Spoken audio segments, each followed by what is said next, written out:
بریم سراغ ریز عملهای بعدی که ریز عملهای شیفت هستن. ریز عملهای شیفت برای انتقال یا جابجایی سری داده ها به کار گرفته میشن. یه نکته که وجود داره، همچنین همراه با عملهای حسابی، دقت کنید، همراه با عملهای حسابی، منطقی و سایر اعمال داده پردازی به کار میره. نکته که همین وجود داره تو این شکل ما میبینیم، محتوای یک ثبات، دقت کنید ما یه ثبات داریم، حالا چند بیتی این ثباته، اون میتونه ثبات 2 بیتی باشه، 4 بیتی، 8 بیتی، 16 بیتی. پیش فرض میکنیم که یه ثبات چند بیتی داریم 4 بیتی، همطور که اسمش هم آ هست، ثبات A. نگاه کنید این ثبات A، A0، A1، A2، A3. یه ثبات 4 بیتی داریم. محتوای یک ثبات میتونه به راست یا چپ شیفت داده بشه.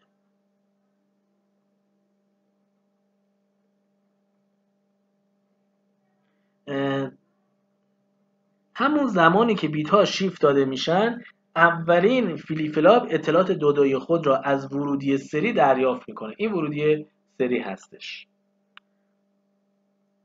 در حین شیفت به چپ برعکسه، ورودی سری یک بیت را از سمت راستترین بیت میگیره. ببینید از این ور میگیره، شیفت به چپ از سمت راست یک بیت رو میگیره. خب در حین عمل شیفت به راست، ورودی سری یک بیت را گفتیم که به سمت چپ ترین مکان انتقال میده. اطلاعاتی که از طریق ورودی سری منتقل میشن تعیین کننده نوع شیفت هستن. خب دقت بکنید، پس یه بار دیگه توضیح بدیم. ببینید الان طبق این جدول نگاه کنید، ما دو تا شیفت، کلا ما جابجایی رو داریم اینجا توضیح میدیم. ثباتمون 4 بیتی هست، باز از مالتیپلکسر داریم استفاده میکنیم. مالتیپلکسرمون 2:1 هست، دو تا ورودی داریم، یکی خط خروجی داریم، یکی هم خط آدرس داریم. 2:1 دیگه، 2:1 میشه یکی خط آدرس. خب همه اینها به هم وصلن، خطای آدرسشون، یعنی این اس، این هم وصل به یک گذرگاه هستن و دو تا انتخاب بیشتر ندارن، یا 0 یا 1. 0 بشه چه اتفاقی میفته؟ بیاین چک کنیم. اگر پایه انتخاب 0 باشه، برای مالتیپلکسر اولی چی تو خروجی داریم؟ خب ورودی سری رو داریم، اینجا نوشته آی آر، یعنی شیفت به راست انجام میشه. و نگاه کنید اینم انتخاب میشه، چی رو میفرسته تو خروجی؟ بیاید دنبال کنید. A0 رو میفرسته تو خروجی، تو H1 A0 قرار میگیره.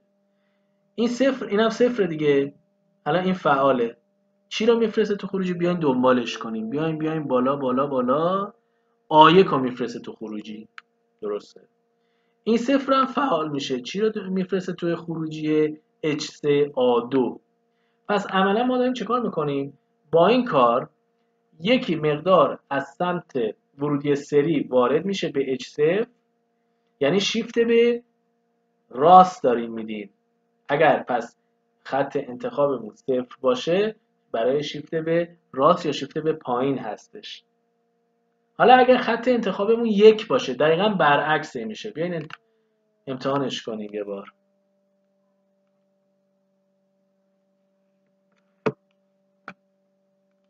اگر خط انتخابمون چند باشه؟ 1 باشه. ببین چه اتفاقی میفته. خب 1 باشه یعنی این پایه فعال میشه، این پایه فعال میشه. خب ببینیم به چی وصله؟ این A1 وصله. پس H0 مون میشه A1. A1 میره توی خروجی. خب این یک دنبال کنیم به کجا وصله؟ A2. H1 مون میشه چی؟ A2. این یک رو دنبال کنیم به چی وصله؟ A3. A3 میره توی H2. این یک به کجا وصله؟ به ورودی سری آیه. پس ما داریم شیفت به چپ میدیم. ببینید اینجا این میره توی خروجی، اینجا A3 به جایی که A3 بیاد اینجا، A3 میاد توی سومین مالتیپلکسر، یعنی ورودی 4 میره تو سومین مالتیپلکسر در از خروجی. پس ما داریم در عمل شیفت به چی میدیم؟ شیفت به بالا یا شیفت به چپ رو داریم انجام میدیم. خب اینم از بحث چی؟ اینم از بحث ریز عملهای شیفت رو در موردش صحبت کردیم. ریز عملهای شیفت اینجا ما همونطور که میبینید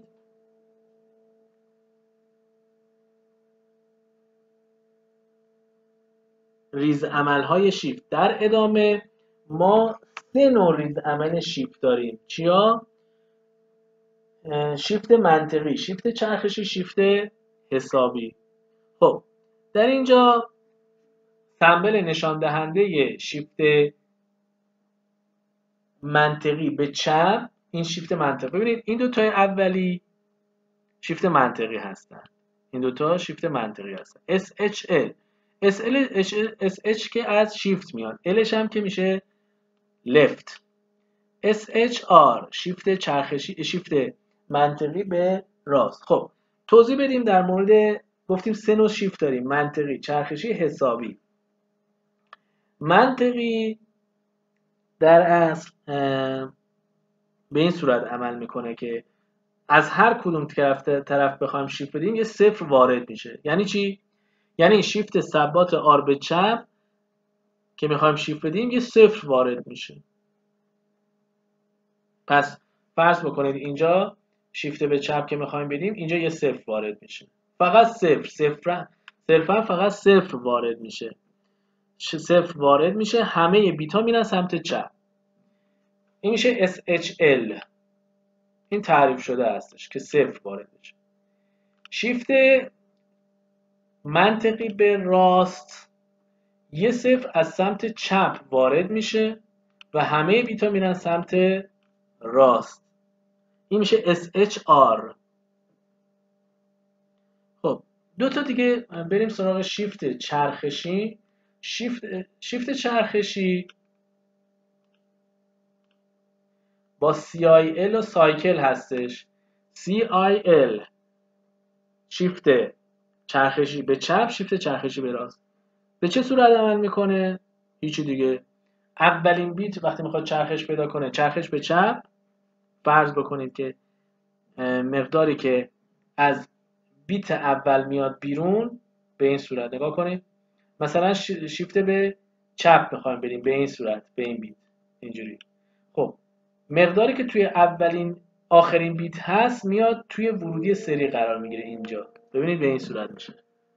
این میشه شیفت چرخشی به چپ. حالا شیفت چرخشی به راست چجوری عمل میکنه؟ شیفت چرخشی به راست به این صورته: از بیت اول میاد و به آخرین بیت وارد میشه. این میشه شیفت چرخشی به راست و شیفت چرخشی به چپ. خب حالا برای دو تا آخر ASHL و ASHR شیفت حسابیه به چپ، شیفت حسابیه به راست. در شیفت حسابیه به راست اول توضیح بدیم، یعنی این گزینه، اولین گزینه شیفت حسابی به اینو توضیح بدیم اول، شیفت آخری تو شیفت حسابی ثبات آر به راست. ببینید اصلا شیفت حسابی چه فرقی میکنه با شیفت دوتای قبلی. شیفت حسابی برای اعداد علامت دار به کار میره. اگر یادتون باشه در اعداد علامت، زمانی که ما بحث اعداد علامت دار رو در نظر میگیریم، آخرین بیت به عنوان چی در نظر گرفته میشه؟ از سمت راست به چپ که خب ارزش دوانی، ارزش بیت ها زیاد میشه، آخرین بیت به عنوان بیت علامت هست. اگر عدد را به عنوان بیت علامت در نظر بگیریم، این عدد میشه عدد منفی، میتونه یه عدد منفی باشه. چرا؟ به خاطر اینکه آخرین بیت 1 هستش. اگر آخرین بیت 0 باشه میشه عدد مثبت و اگر آخرین بیت 1 باشه عدد میشه منفی. درسته؟ خب الان اینجا یه عدد منفی ما داریم. در شیفت دادن ها خب وقتی که ما اینجا بایستی علامت رو حفظ کنیم، بیت علامت رو حفظ کنیم، نمیتونیم اینو شیفت منطقی بدیم. چرا؟ چون اگه شیفت منطقی به چپ بدم یه صفر مگه نمیاد داخل. خب وقتی صفر بیاد این میشه صفر دیگه و عملا چی میشه؟ و عملا عدد میشه مثبت، ولی عدد من منفی بوده، نمیتونه صفر بیاد داخل. پس شیفت منطقی اینجا نمیتونه کارساز باشه. برای همین بایستی چه کار بکنیم؟ بایستی یه ساختار شیفت حسابی به وجود بیاریم. شیفت حسابی به راست چطوری انجام میشه؟ میگه خب میخوای آقا شیفت بدی به سمت راست، من اینجا اینو یه بار دیگه رسم کنم. میخوای شیفت اینجا یکه، بیت علامت یکه. من میخوام وقتی که شیفت میدم به سمت راست مقدار بیت علامت این بیت حفظ بشه. میگه آقا اشکال نداره، شما شیفت بده آخرین بیت رو مجددا کپی کن تو خودش.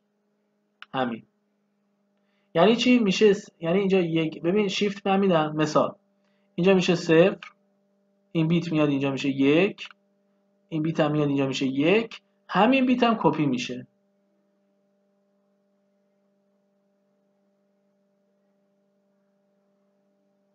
خب پس دقت کنید این شد شیفت حسابی به راست. یه بار دیگه یه مثال دیگه بزنم، یه مثال دیگه بزنیم با همین مثلا 4 بیت که راحت تر هستش. فرض کنید عدد 0 1 1 0 این میخوایم شیفت حسابی به راست بدیم، ASHR. خب چه کار میکنیم؟ همه رو به سمت راست شیفت میدیم. این بیت که میره بیرون هیچی، میشه یک. این بیت میاد اینجا شد یک. این بیت میاد بیت بعدی، این هم میشه اینجا یک. این صفر هم میاد اینجا میشه صفر. مجددا همین بیت کپی میشه اینجا میشه صفر. خب اما در شیفت حسابی به چپ چیکار کنیم؟ حالا شیفت حسابی به چپ رو توضیح بدیم. شیفت حسابی به چپ یه قلق هایی داره که باعث اون قلق ها رو یاد بگیریم. ابتدا در اصل ما باید چیکار کنیم؟ به سمت چپ شیفت بدیم. ولی اینجا دو تا بیت آخر، یکی مونده به آخر و آخر رو بایستی چیکار کنیم؟ قبل از اینکه شیفت بدیم بایستی ببینیم که آیا سرریز رخ داده یا خیر. سرریز یعنی چی؟ ببینید قبل از شیفت میایید چه کار میکنید؟ RNMN های 1 و RNMN های 2 رو با هم XOR میکنید. آقا من متوجه نشدم چی شد. نگاه کنید ما یه تعداد بیت داریم، مثلا یه ثبات 4 بیت. خب این آخری میشه چی؟ مثلا میذاریم RNMN های 1. این میشه چی؟ این میشه RNMN های 2.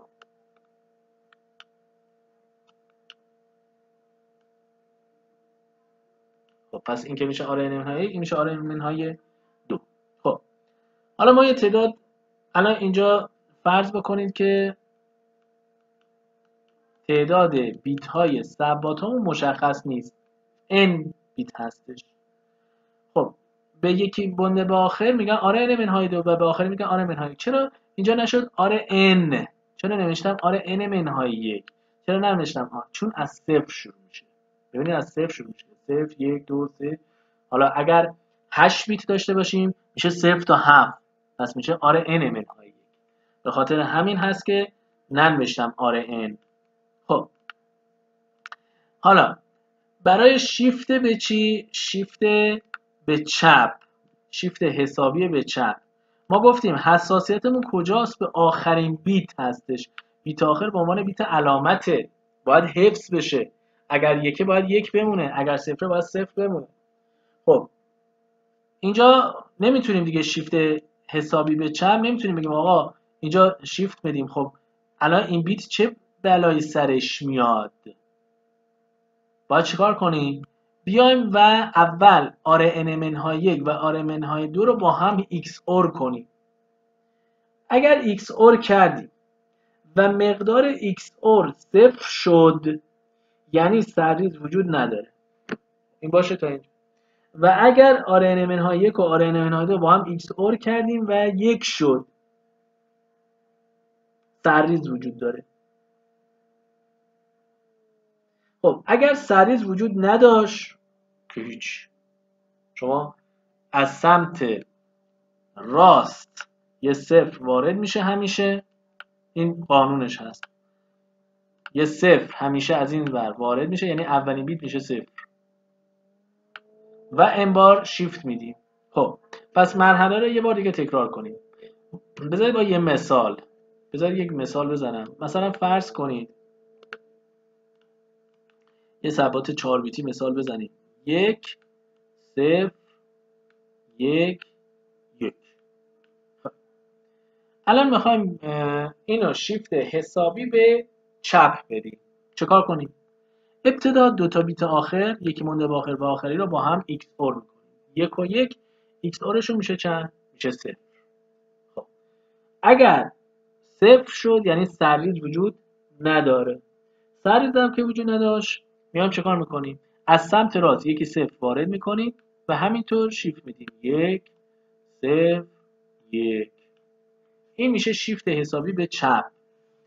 و خب آخرین بیت هم که میبینید، ببینید اینجا 1 بوده، اینجا هم 1 شده، هیچ مشکلی هم نداره، بیت علامت هم حفظ شده و کاملا درست. اما اگر یه مثال دیگه بزنید، مثلا فرض کنید که این مقدار باشه، یه ثباتی باشه 1 1 0 1، یه ثبات 4 بیتی. حالا اینو میخوایم شیفت حسابی به چپ بدیم. شیفت حسابی به چپ بدیم. ابتدا باید چیکار کنیم؟ ما میخوایم اینو انجام بدیم. ابتدا چیکار کنیم؟ ابتدا دو تا بیت آخر رو با هم ایکس اور میکنیم. ایکس اور 0 1 میشه چند؟ میشه 1. سرریز داریم. سرریز داشته باشیم چیکار باید بکنیم؟ بعد از شیفت، دقت کنید، بعد از شیفت آخرین بیت رو معکوس میکنیم. بعد از شیفت آخرین بیت هرچی مقدارش شد معکوس میکنیم. خب بعد اول به ترتیب بریم جلو. یه صفر بیاد تو، آقا اینجا صفر میشه، این 1 میاد اینجا میشه 1، این 1 میاد اینجا میشه 1، اینجا هم صفر. حالا چیکار کنیم؟ حالا گفتیم بعد از عمل شیفت آخرین بیت را معکوس میکنیم، پس میشه 0 1 1 1. اینم از ریز عملهای شیفت. و اینجا در نهایت در فصل 4، در آخرین بحث فصل 4 اومده چه کاری رو انجام داده؟ پیاده سازی سخت افزاری یک واحد، دقت کنید، یک طبقه از واحد ALU. ALU مخفف Arithmetic and Logic Unit هست، واحد محاسبه و منطق. ما بلوک ها را به صورت مجزا توضیح دادیم. بلوک در اصل یک طبقه از مدار حسابی را توی شکل 4 نوع توضیح دادیم. یک طبقه از مدار منطقی را توی شکل 14 توضیح دادیم. در از شیفت را توی شکل 412 توضیح دادیم.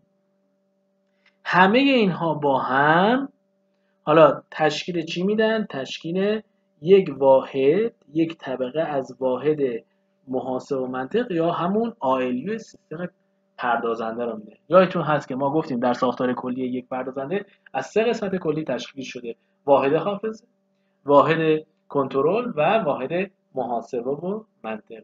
این یک طبقه از واحد، دقت کنید، یک طبقه، یعنی اگر من باز تاکید میکنم، نگاه کنید اینجا نوشته اندیس آی و بی آی، یعنی دو تا ثبات آی و بی آی هستش، یعنی یک بیت از ثبات آ و یک بیت از ثبات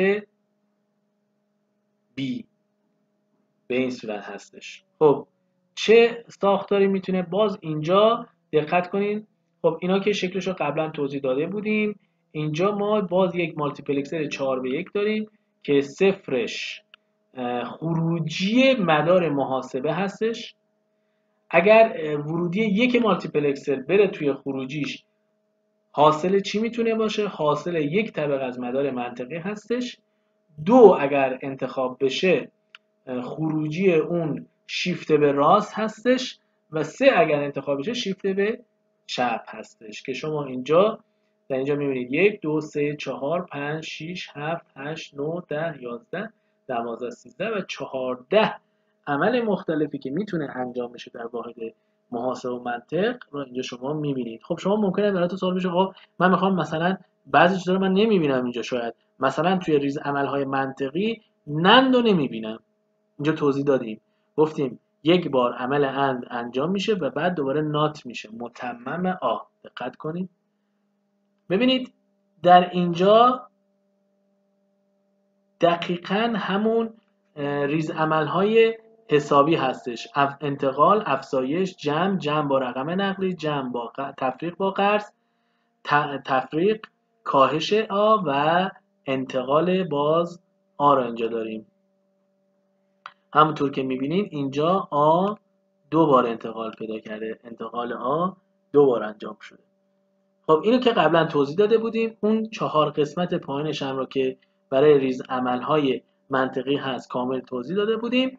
و اینجا میبینید حالا چون مالتیپلکسری که ما اینجا داریم و 4 تا خروجی مجزا رو ساپورت میکنه، خط سلکت ما میشه 2 تا برای این مالتیپلکسر، یعنی S2 و S3. و اگر یادتون باشه در مدارهای حسابی، حالا اینجا نگاه کنید، من این شکل رو بیارم ببینید، اینجا تو این شکل ما S0 و S1 رو داشتیم، S0 و S1 رو اینجا هم داریم، اینجا هم داریم، پس توی شکل کلی هم میاریمش، اینجا میاریمش. S0 و S1 هم توی مدار حسابی رفته، نگاه کنید S0 و S1 هم توی مدار حسابی رفته و هم توی مدار منطقی رفته، یعنی در هر دو رفته. پس اینجا میشه 4 تا خط سلکت، 2 تای اولی، یعنی اگر بخوایم اولویت تعیین بکنیم S0 اولویتش از همه کمتره، S1 بعدشه، S2 بعدشه و پر اهمیت ترین و بالاترین اولویت S3 هست که به ترتیب هم اینجا شما میبینید از سمت راست به چپ S0 S1 S2 و S3. همچنین ما یک سی این داریم که اینجا میبینید وارد شده به مدار محاسبه و فقط صرفاً کجا به درد میخوره این سی این، اگر دقت بکنید به جدول و جدول رو خوب نظاره‌گر باشیم نگاه میکنیم میبینیم که سی این در 6 عمل بعدی هیچ تأثیری نداره. درست هم هست، شما نگاه کنید توی این قسمت توی مدار منطقی اصلا سی این کاریش داریم دیگه، نه دیگه ما کری نداریم که اصلا کری معنا پیدا نمیکنه توی مدار منطقی در اصل. پس اینجا ما دیگه سی این هیچ کاری نداریم. علامت ضربه در رو قبلا گفتیم به معنای دونت کر هست، یعنی هر مقداری میخواد باشه توی قسمت شیفت و توی قسمت اصطلاحاً منطقی، ریز عملهای منطقی و ریز عملهای شیفت، این سی این دیگه هیچ تأثیری نخواهد داشت. همچنین میبینید باز اینجا S0 و S1 برای 2 تا قسمت آخر باز دونت کر هستن و هیچ تحت تأثیری قرار نمیگیره. اگر S0 و S1 هر مقداری باشن توی این 2 تا حالت، یعنی زمانی که S3 1 و S2 0 یا S3 1 S2 هم 1، در اصل هیچ تأثیری نخواهند داشت S1 و S0.